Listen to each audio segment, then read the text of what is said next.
So hari ni saya nak tunjukkan cara macam mana nak pakai Velvet Matte Lipstick daripada Nuraisa. So pertama sekali anda kena ada Nuraisa punya Magic Lipstick. So kenapa kita kena pakai dulu Nuraisa punya Magic Lipstick ni? Supaya kita punya bibir tu jadi lagi lembab, jadi lagi moist, supaya nanti Velvet Matte Lipstick tu nanti dia akan, orang kata tu, cantik. Dia punya outcome dia punya result dia lagi cantik. Okay, so pakai je dulu, okay, macam biasa.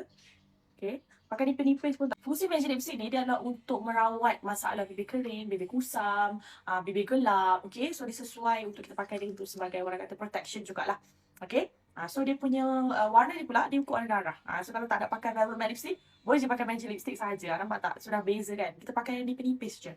Okay, and then kita pakai kita punya coat colour yang kita nak lah, kan? Okay, so kita pakai ni, kita nak pakai coat colour apricot.